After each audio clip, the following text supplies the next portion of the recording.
Au tout début, c'est bien connu. Il y a la semence déposée par l'homme dans le ventre de la femme. Des spermatozoïdes par millions, un flot, un torrent de spermatozoïdes.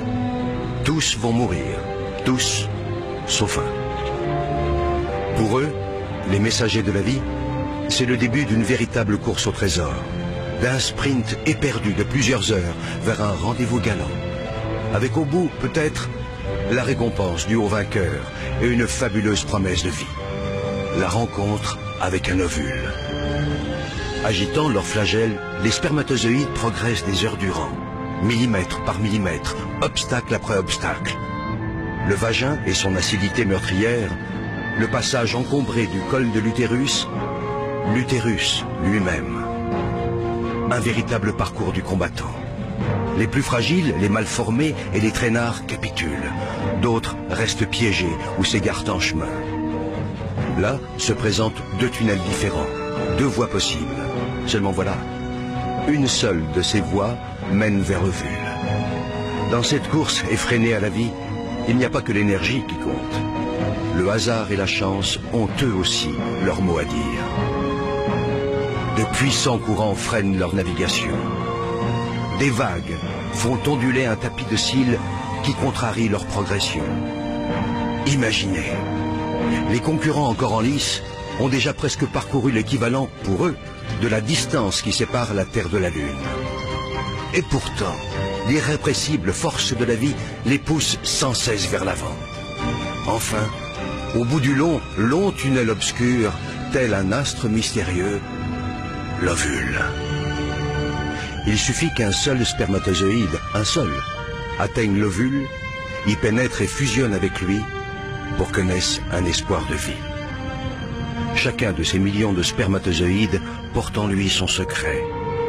C'est à ce moment-là que se joue la loterie de l'existence. Ils ne sont désormais qu'une centaine à explorer la surface de l'ovule.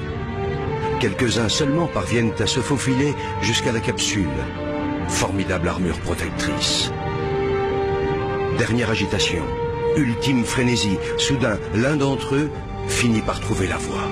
Ça y est, c'est lui, le seul, l'unique. Aussitôt percé, la carapace durcit et les autres spermatozoïdes se heurtent à une barrière infranchissable.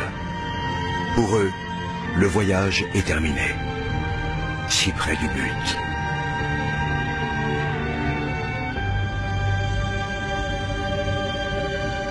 Pour le vainqueur, le périple continue.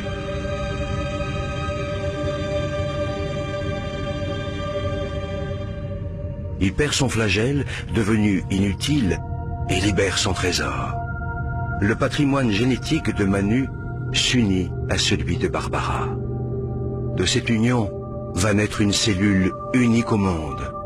Rêve d'amour, fruit du désir, et déjà esquisse de vie.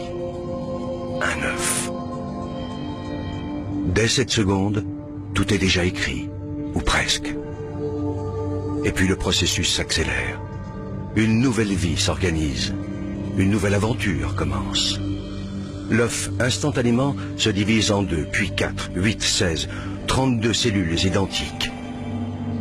Il entame en même temps un lent et long voyage. Au 3e jour de son expédition, il plonge dans une immense grotte qui lui sera bientôt familière, l'utérus. Au 6e jour, l'œuf sort de sa coque et se pose délicatement sur la paroi de ce très accueillant refuge. Il se construit un nid où, sauf imprévu, il a élu domicile pour 9 mois.